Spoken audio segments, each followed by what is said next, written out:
Mbappé au Real Madrid. Entre défense et critique, le débat enfle.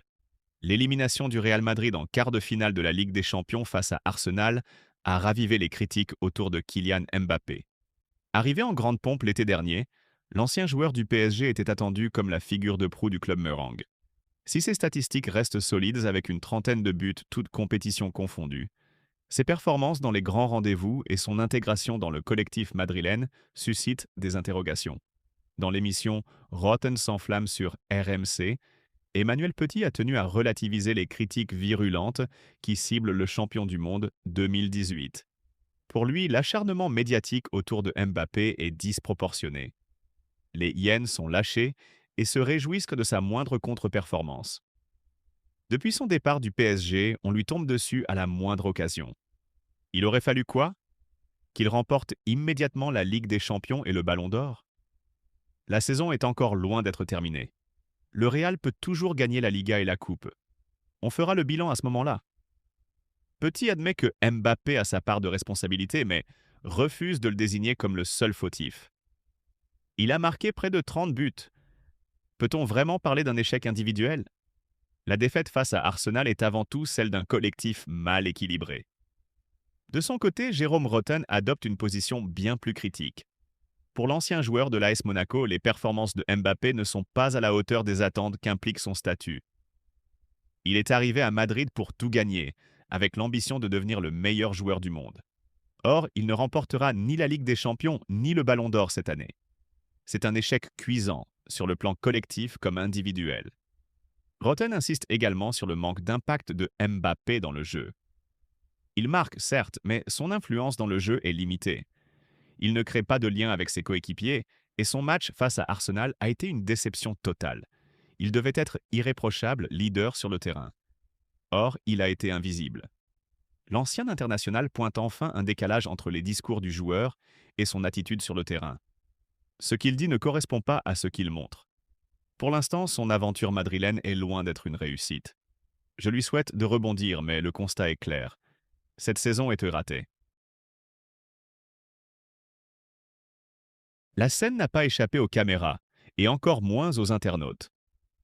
À la pause du quart de finale retour de la Ligue des Champions opposant le Real Madrid à Arsenal, victoire 2-1 des Gunners, un échange tendu a eu lieu entre Dani Carvajal et Bukayo Saka, juste à l'entrée du tunnel menant au vestiaire. Le défenseur madrilène, pourtant blessé et non inscrit sur la feuille de match, s'est permis de venir glisser quelques mots à l'oreille de l'ailier anglais, auteur d'une panenka manquée durant la première période. Une provocation à peine voilée qui a immédiatement fait réagir les joueurs d'Arsenal, déclenchant un début d'échauffourée. Ce qui aurait pu rester une simple anecdote dans l'ambiance électrique d'un match à enjeu élevé, pourrait en réalité coûter cher à Dani Carvajal. Et pour cause, le règlement de l'UEFA encadre strictement les zones d'accès autour du terrain les jours de match. D'après les directives en vigueur, seule une liste restreinte de personnes est autorisée à se trouver dans la zone du tunnel. Les joueurs qualifiés, les membres du staff technique et les officiels inscrits sur le match sheet transmis à l'instance européenne. Carvajal, blessé depuis le 5 octobre en raison d'un problème au genou, et donc non qualifié pour cette rencontre, n'avait tout simplement rien à faire là. Selon l'article 15 du règlement disciplinaire de l'UEFA, le latéral droit espagnol pourrait être sanctionné pour participation à un match d'un joueur non qualifié. Infraction passible d'une suspension d'un match si l'instance juge la mesure appropriée. Mais ce n'est pas tout. Si les faits sont requalifiés comme une forme d'agression verbale ou d'acte déplacé envers un autre joueur ou une personne présente au match, Carvajal pourrait encourir jusqu'à 3 matchs supplémentaires de suspension. Une enquête pourrait être ouverte et la décision finale appartiendra à la commission de discipline de l'UEFA qui examinera les images et le rapport des officiels. Pour le Real Madrid, cette affaire tombe mal, alors que la tension est déjà forte en cette fin de saison. Quant à Carvajal, il devra désormais attendre le verdict de l'UEFA, qui pourrait le priver de futurs rendez-vous européens, même une fois rétabli de sa blessure. Invité sur le plateau de la Cadena SR, Peja Mijatovic, ancien joueur et ex-directeur sportif du Real Madrid, a livré une analyse franche et lucide sur la situation actuelle du club madrilène, fraîchement éliminé de la Ligue des Champions. Contre toute attente, le Real Madrid n'a pas su renverser la vapeur face à Arsenal. Battus 3-0 à l'aller, les hommes de Carlo Ancelotti n'ont pas su réagir et se sont inclinés une nouvelle fois au retour. Une double confrontation sans éclat qui a mis fin prématurément au rêve européen des Mérangues. Pour Mijatovic, la supériorité d'Arsenal ne fait aucun doute. Il faut être réaliste. Arsenal a été la meilleure équipe sur les deux matchs. Le Real Madrid est arrivé très nerveux, tandis qu'Arsenal a joué libéré, sans pression, avec un football efficace. C'est une équipe très difficile à affronter et, selon moi, l'un des grands favoris pour remporter cette Ligue des Champions.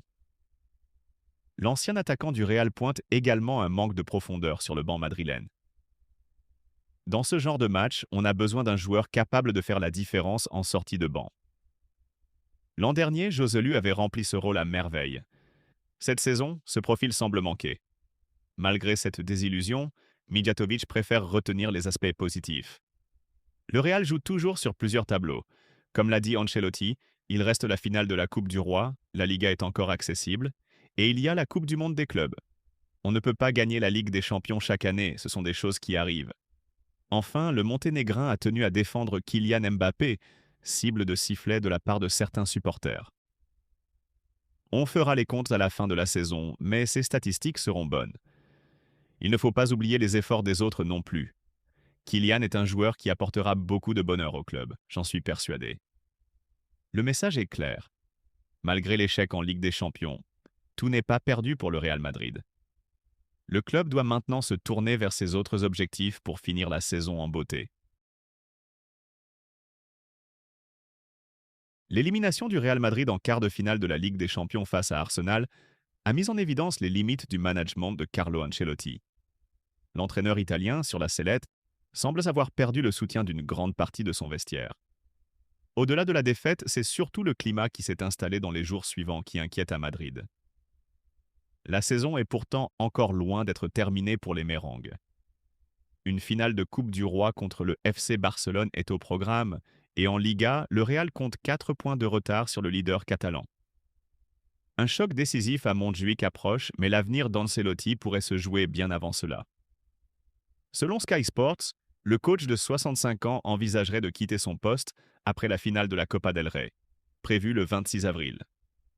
L'option de devenir sélectionneur du Brésil lui tend les bras, une opportunité difficile à refuser dans un contexte madrilène de plus en plus tendu.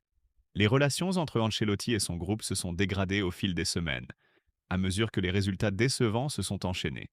Déjà au match aller contre Arsenal, des tensions avaient été signalées. Certaines consignes n'avaient pas été suivies, ce qui traduisait un début de fracture. Le retour au Santiago Bernabéu a confirmé le malaise. Le Real a été dominé dans tous les compartiments du jeu par une équipe londonienne mieux organisée, plus lucide et plus ambitieuse. Plusieurs joueurs sont repartis avec le sentiment qu'Ancelotti n'avait pas de véritable plan de jeu, misant seulement sur l'intensité physique.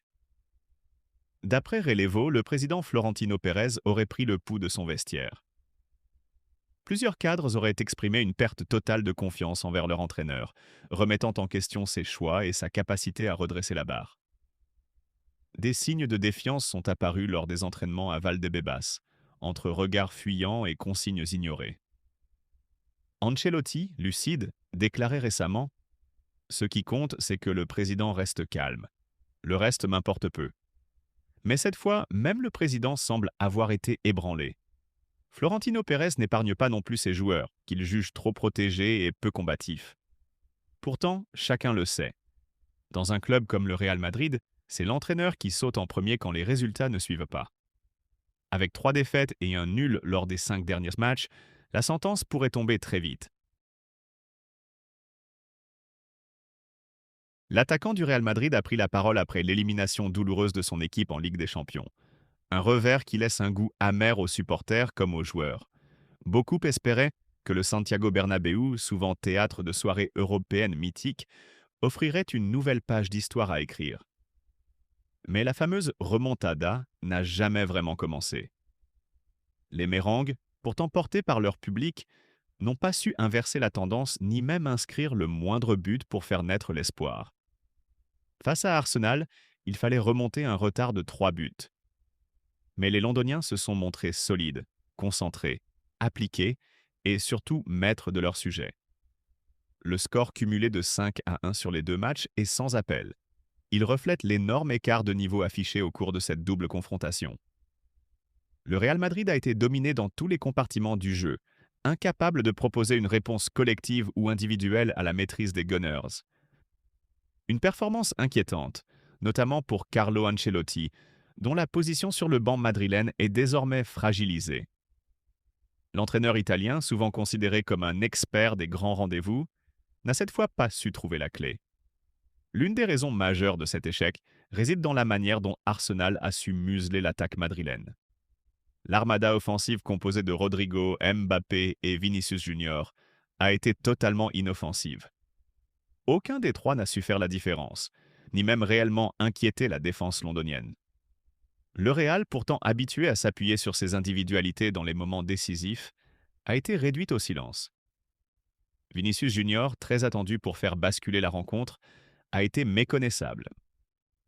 Conscient de sa prestation et de la désillusion générale, le numéro 7 madrilène a pris la parole quelques heures après l'élimination via les réseaux sociaux.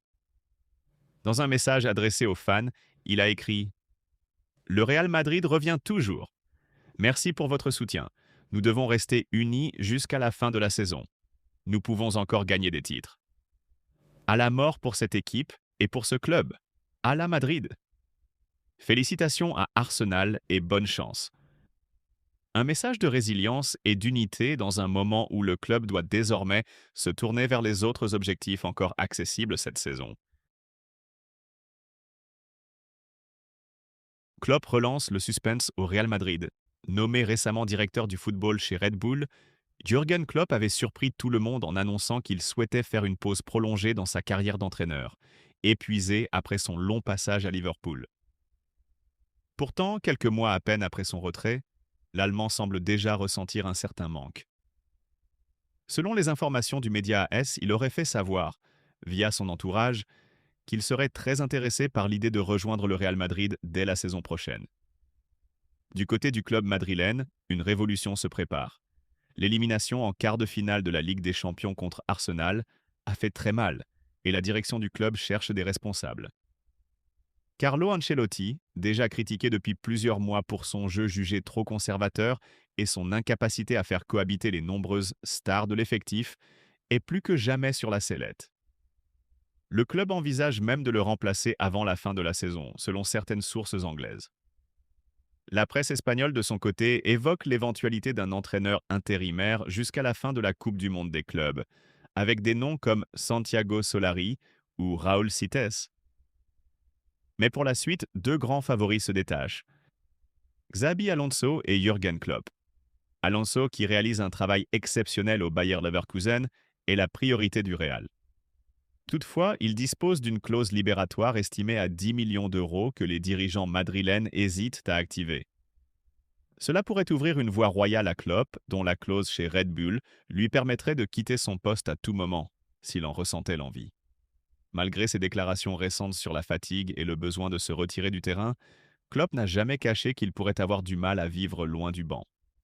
Il avait d'ailleurs précisé qu'il n'entraînerait plus jamais en Angleterre, à moins que ce ne soit Liverpool. En revanche, un défi comme celui du Real Madrid semble aujourd'hui capable de raviver la flamme. Proche de rejoindre la Maison-Blanche en 2015, avant que le club ne lui préfère Rafa Benitez, Klopp pourrait bien avoir droit à une deuxième chance. Alors qu'Alonso semblait avoir un boulevard devant lui, la concurrence s'annonce finalement bien plus féroce. Éliminé sans gloire en quart de finale de la Ligue des Champions par Arsenal, 3-0 à l'aller, 2-1 au retour, le Real Madrid vit une période très délicate. Alors qu'il restait sur une dynamique européenne souvent salvatrice, le club madrilène a sombré face aux Gunners et voit désormais sa fin de saison menacée de tourner au fiasco total. À 9 jours de la finale de la Coupe du Roi contre le FC Barcelone, l'inquiétude grandit dans les rangs mérengues. Le Real espérait inverser la tendance après la lourde défaite à l'Emirates Stadium, mais les hommes de Carlo Ancelotti n'ont pas su réagir. Appliqué mais sans inspiration, Madrid s'est de nouveau incliné au Bernabéu. sortant ainsi de la compétition reine qu'il avait pourtant remportée l'an passé. Cette double désillusion face à Arsenal a laissé des traces. Et si 2 trophées restent à conquérir, la dynamique actuelle ne rassure personne.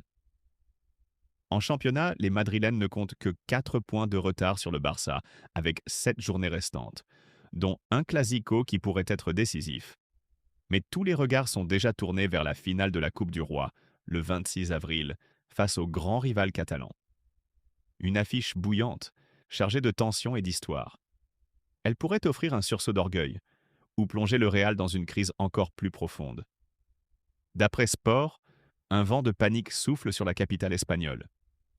Le vestiaire, fragilisé physiquement et moralement, redoute un nouvel échec cuisant.